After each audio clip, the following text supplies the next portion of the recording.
Halo sahabat pembelajar, jumpa lagi dalam Obras Hukum BPSDM Hukum dan HAM. Kali ini, topik pembicaraan kita mengenai kekerasan dalam rumah tangga atau KDRT.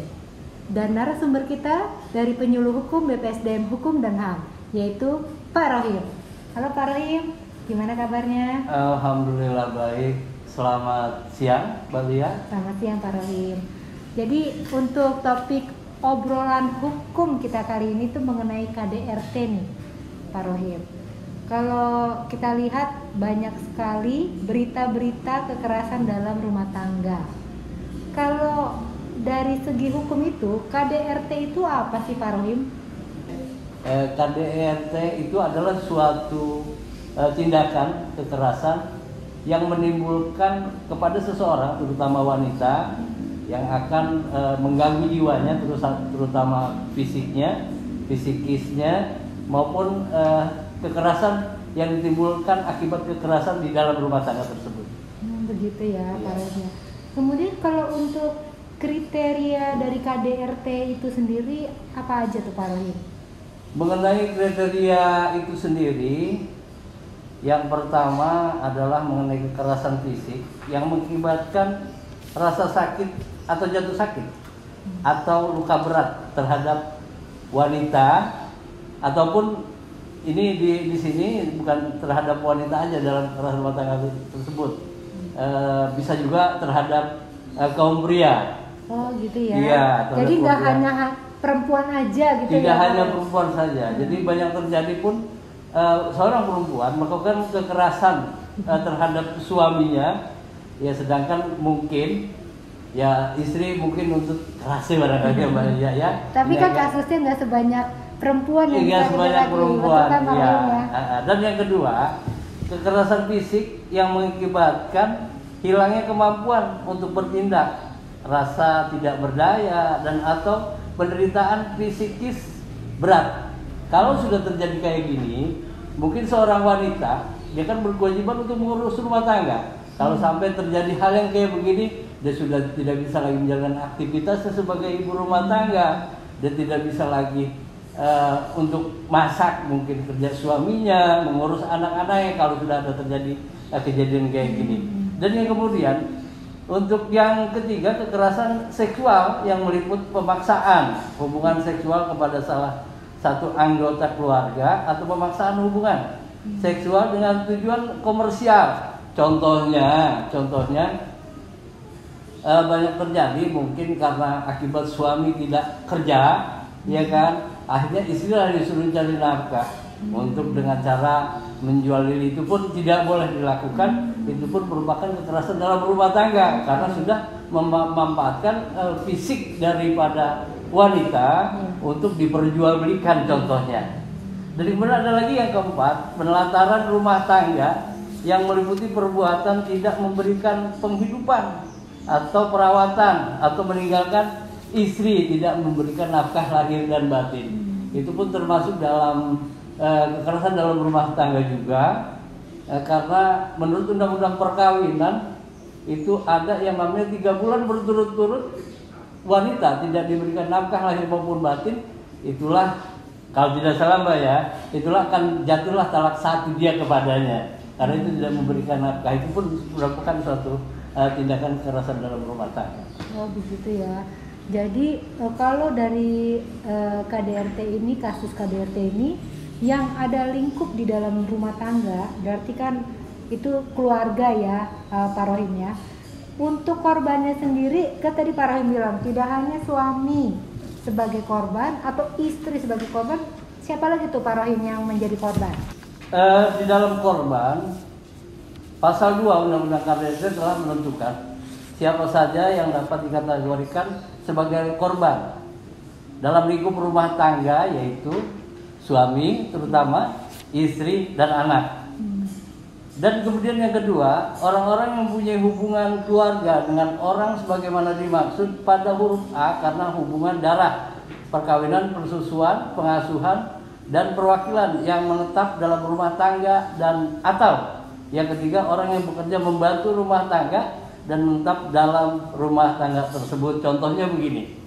Contohnya apabila seseorang ibu ada mempunyai anak susuan, misalnya dilipat dari saudaranya atau apa, nah itu pun dia kalau misalnya dia diberikan tindakan yang tidak adil atau bagaimana, kemudian orang tua daripada anak tersebut yang menumpang disusukannya itu menuntut, itu pun akan termasuk suatu tindakan kekerasan dalam rumah tangga. Demikian pula dengan orang yang kita pekerjakan sebagai membantu di rumah kita, misalnya pembantu rumah tangga. Nah, dia kita perlakukan tidak adil, berkelakuan kita semena-mena terhadap dia, ia merendahkan dia atau mengucap kata-kata yang tidak baik terhadap dia, kemudian dia menuntut melaporkan hal ini ke pihak kepolisian, itu pun akan terkena suatu tindakan kekerasan dalam rumah tangga. Kalau untuk dasar hukum tentang KDRT itu ada di mana tuh Pak Rohim? Dasar hukum mengenai KDRT pada pasal 1 ayat 1 Undang-Undang Nomor 23 Tahun 2004 tentang penghapusan kekerasan dalam rumah tangga. Itu Undang-Undang KDRT yang mengatur. Jadi Undang-Undang KDRT ini diatur di dalam pasal 1 Undang-Undang Nomor 23 Tahun 2004 ya, Pak Rohim ya. Iya. Tentang penghapusan kekerasan dalam rumah tangga. Undang-Undang KDRT. Lalu nih Pak Rohim, kalau dari banyak kasus KDRT yang terjadi, itu dampak dari KDRT itu sendiri apa tuh Pak Rohim? Dampaknya? Dampak terhadap kasus KDRT itu kan udah tentu terjadi perpecahan, perpecahan belah antar keluarga, apalagi sampai bercerai. Dampaknya yang terutama adalah terhadap anak. Kita tahu anak yang dampak dari orang tuanya itu ada tindakan KDRT, anak itu menjadi broken home. Dia tidak punya lagi landasan dasar untuk mendidik dia menjadi orang yang lebih baik. Karena kenapa? Karena orang tuanya di dalam keluarga itu terjadi konflik. Jadi sudah tidak terurus lagi anaknya. Ya jadilah anak itu menjadi anak yang broken home. Artinya dia bebas mau keluar kemana saja, tidak ada yang larang. Baik, kemudian mungkin Pak Rohim bisa memberikan tips mencegah KDRT. Bagaimana sih supaya KDRT itu tidak terjadi dalam keluarga? Ini ada dua faktor yang menyebabkan terjadinya kekerasan dalam rumah tangga. Yang pertama adalah mengenai kurangnya mungkin ekonomi, Mbak ya, ekonomi, dan juga yang kedua mungkin juga bisa berkelebihan ekonomi. Oh gitu. Jadi, ya. Gitu ya. Contoh kekurangan ekonomi, mungkin banyak tuntutan. Apalagi kita hidup bermasyarakat kan ada golongan rendah, ada golongan menengah, dan ada golongan orang kaya. Lalu bagaimana dari sisi seorang anak ketika dihadapkan dengan konflik orang tuanya? Orang tua, ya. Menurut Pak Rohim, gimana sih seorang anak supaya tidak menjadi anak yang broken home seperti Pak Rohim bilang? Begini, kalau kita ada konflik dengan istri contohnya, itu kalau perlu memang dalam situasi yang tidak ada anak untuk menyaksikan. Karena biar bagaimanapun yang namanya anak itu kan seperti kaset yang kosong. Apapun yang dicerna oleh orang tuanya itu pasti akan terbawa ke anak. Makanya kalau misalnya kita ada konflik, kalau perlu anak tuh jangan sampai lihat kita. Iya, kita lari ke kamar khusus kita. Ya mudah-mudahan aja konfliknya itu bisa berubah. Iya kan? Iya, jangan sampai ketahuan anak. Iya. Dan nasihati kalau misalnya istri kita lagi kayak gitu, tolong deh yuk, jangan dekat anak kita. Nanti ada kata-kata yang buruk yang kita ucapkan nanti akan terbawa ke anak kita. Mungkin kita pun akan tidak mau terjadi kayak begitu. Tapi yang namanya dalam rumah tangga, hal demikian adalah sudah biasa. Karena itu merupakan suatu ujian buat kita tentunya, dan juga membuat nasihat supaya kita itu di dalam membina rumah tangga ya jangan sampai ada gesek-gesekan. Itu harapan semua rumah tangga kayaknya ya Pak Rohim. Supaya damai, tentram, supaya harmonis, supaya anak-anak pun tumbuh menjadi anak yang bahagia gitu ya Pak Rohim ya. Kemudian nih yang terakhir nih Pak Rohim, untuk korban KDRT apa yang harus dilakukan ketika dia mengalami KDRT atau menerima perlakuan KDRT?